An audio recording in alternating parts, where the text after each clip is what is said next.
Bro, 6 shots, dude. You hit 0. You're actually fucking trash. Uninstall. It says the dude who can't hit a shot.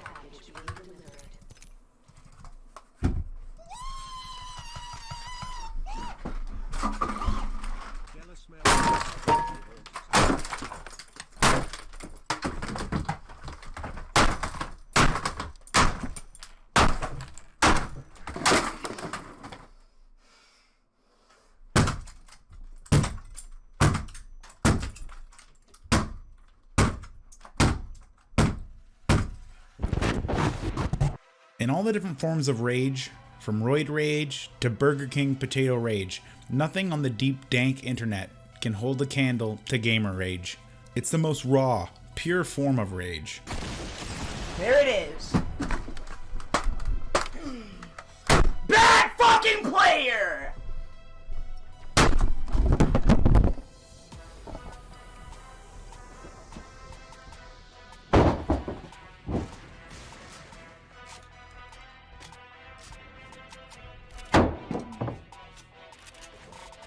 Usually isolated to young children or Super Smash Bros. Players, but over the years it has been refined and mastered. What else do I got?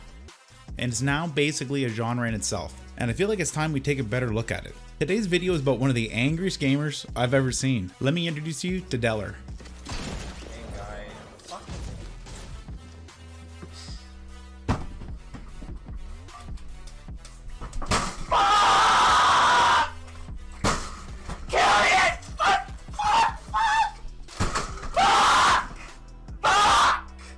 As you can tell, he's a Twitch streamer who's been around for quite some time. Dellor has been into the gaming scene for over 8 years now, and he's played quite a few different multiplayer games, from League of Legends to Fortnite.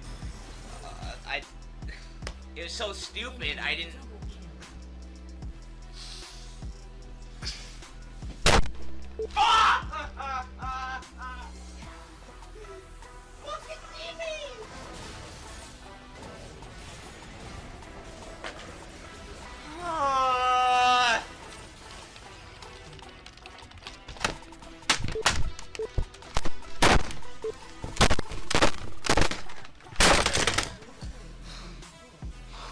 He even managed to become a ranked Overwatch player, and while he's always had a bit of a temper, both of those things in combination have led him to have consistent growth over the years.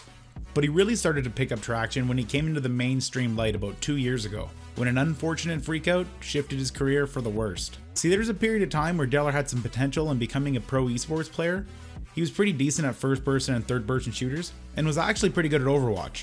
Good enough to actually get signed to a team, Toronto Esports. But just like Janoy and the Ruby, it wasn't meant to be. One day on Twitch while he was streaming with another ranked player, after a death or two and a little bit of bants, ended up flipping his shit and dropping the N-bomb like a madman.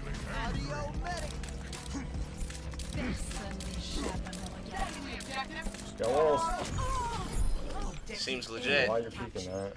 I'm not dude. Okay, okay. There, dude. Oh, wow, you're actually gonna say that! I'd love to play it for you guys, but I've actually seen re-uploads of it deleted for hate speech. There's a few out there, but I'm not rolling the dice with this one. I will meet you halfway though. I'll link a re-uploaded version in the comments, so if you want to bask in the heated rant, you can. Obviously, that part of the stream was clipped and re-uploaded online, who would have thunk? And it didn't take long for it to spread on Reddit and YouTube and eventually all the way to Toronto Esports, who quickly cut ties with Dellor, basically ending his chance of becoming a professional gamer. He wasn't banned per se from competing, but he was basically disavowed by some of the community and blacklisted, and no team would sign him after that. I hate to let the inner pleb out a bit, but if you know anything about game journalism, then you know it's like an SJW cesspool where you're put to the flames without any second chance. Sure, he lost it, he freaked out, but he apologized. He somewhat took responsibility for it. I don't think he's racist like they were painting him out to be. He's just a fucking meatball who lost his temper.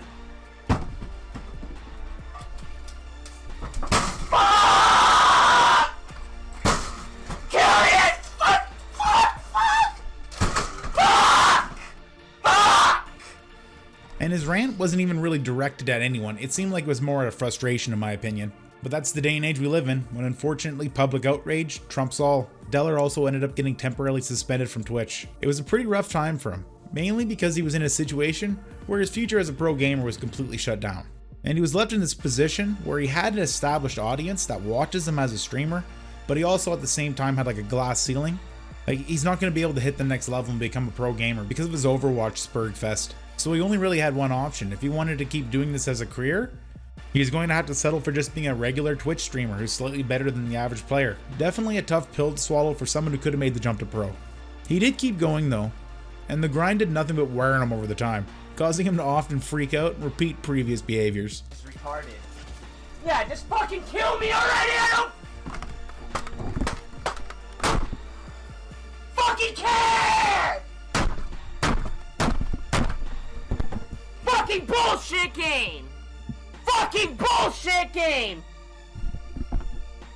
Dellor freaks out so often that it's basically become part of the appeal to him. There's a YouTube channel that re-uploads his videos and compilations, and they get massive views. So this is often enough the first impression people get of him. And not only has he embraced the rage over the years, but he's also encouraged by his audience now. They try to piss him off, they push his buttons. Okay, Jimmy! Ban him! Jimmy, you're out! Bye! You annoying fuck! Fucking annoying fuck! They also send him keyboards and mouses for the sacrifice. It's a little bit of a funny cycle, but I don't think things like this are sustainable. Either he's gonna end up having a stroke, he's gonna get permabanned from Twitch, or he's just gonna fade into DSPdom. Fuck! There it goes. What the fuck? There seems to be a whirlpool effect when someone becomes a streamer and tries to do it as a career. The longer they're out of the mainstream workforce, it becomes harder and harder for them to jump back into regular work, especially when you've been doing this for a long time. Another thing to think about is it's one thing to have a year or two without any work experience. People often go to college or take time off, but it's a whole other thing to have 5+ years without work experience on your resume when you're only 30. You bet your ass anyone interviewing you is gonna ask you what the hell you were doing for those years. Dedication is one thing, but you gotta learn when to rip the cord. It's a shame because even though streaming can be a viable source of income, it's very hard to maintain the grind you need in order to grow and stay relevant. Oftentimes that involves things people don't even think about. You gotta sacrifice tons of time. There's absolutely no guarantee in this, and you might even end up spending countless hours playing a game you hate. I fucking hate streaming! Fucking acting like I'm happy every day! I'm so sick of it!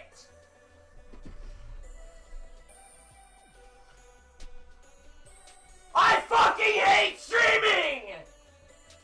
I think the general rule of streaming should be if it's no longer fun and you have to do it because it's your only option, then it's time to fucking quit. So it wouldn't really be a Danknet video with a little bit of controversy. And keeping with trends, let's talk about Dellor and self-promotion. None of what I'm going to be talking about is fact. It's more my opinion and analysis of the situation. But with that said, some people think that he's actually faking his rage reactions and trying to capitalize off it. I've seen a few people in the comment section say that they think Dellor runs the Fortnite 47 channel, which he uses to promote his streams and really capitalize off it. I personally doubt it. It is possible, but it'd be like if Wings of Redemption was secretly Sean Ranklin. I doubt it, but it would be a plot twist. Alas, I think he's just completely embraced the rage at this point.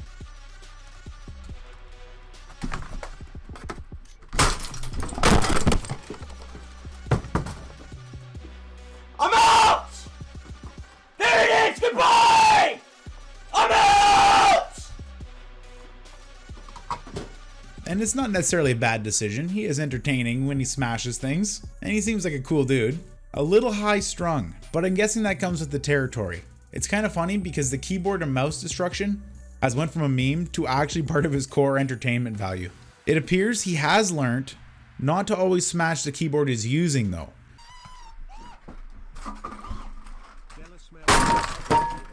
So he usually has a go-to one to smash, located somewhere between the traumatized teddy bear and his broken fan. See, part of me can relate to Dellor. My parents picked me up a Super Nintendo for my 5th birthday, and it was nothing but broken Nintendo controllers from then onward. When I was a young leaf, I knew me some gamer rage, I'll admit it. But you tend to grow out of that. I'm out! Well, at least some of us do. I have a bit of a love-hate relationship with gaming now. I used to game a lot, but in the last 5 years or so, it's become more of like a collecting hobby than anything. Partially because I can't handle playing open world games anymore. This isn't me saying open world games are bad. I'm just saying I can only personally wander around the wasteland for so long. It could be, it's just hard to find time now. Actually, now that I think about it, There's a very few amount of things in life I dedicate 100 hours to, which is usually the bare minimum for one of these open world games. You gotta think, that's a lot of time. I can make like 5 videos in 100 hours. And that whole sitting down for 3 days straight and gaming like a 13-year-old is not an option in grown-up land. Unless...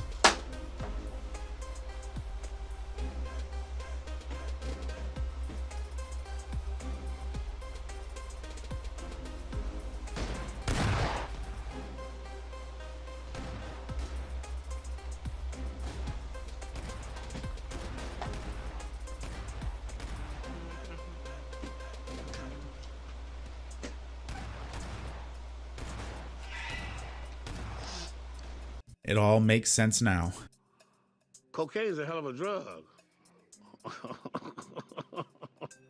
Jokes aside, I'm assuming Dellor is making decent money, but just like Wings of Redemption, this doesn't seem like a viable long-term option.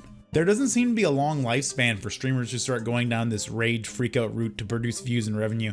And even when it is played up and embraced,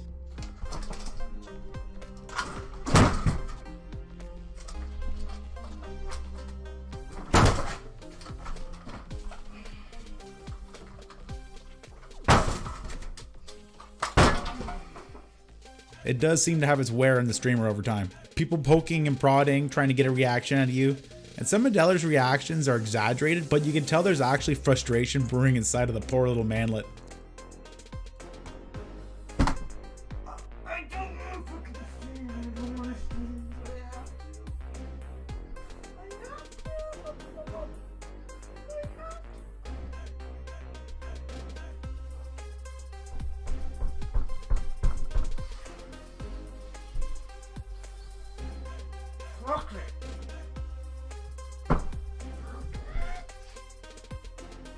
He's in a similar situation to Wings or DSP. They're making decent money because of how long they've been doing it for. More money than you would get just working a minimum wage job, but not like life-changing money. They're making enough money to live comfortable. They all own their own houses. I think Phil even has a condo too. And Wings lives in like some half-trailer module house thing, but you get what I mean. Regardless, these guys have comfortable living arrangements. And I don't think any of them could just maintain that lifestyle if they were forced back into the workforce. Minimum wage entry-level jobs aren't really a viable option when you have house and car payments.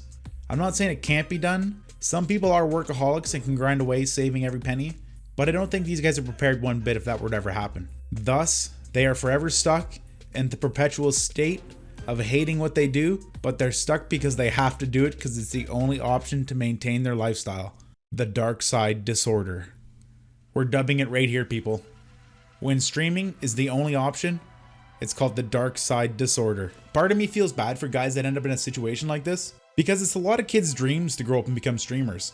And unless you're that 1 in a million like Ninja or Dr. Disrespect, then you're kind of in for a rough awakening.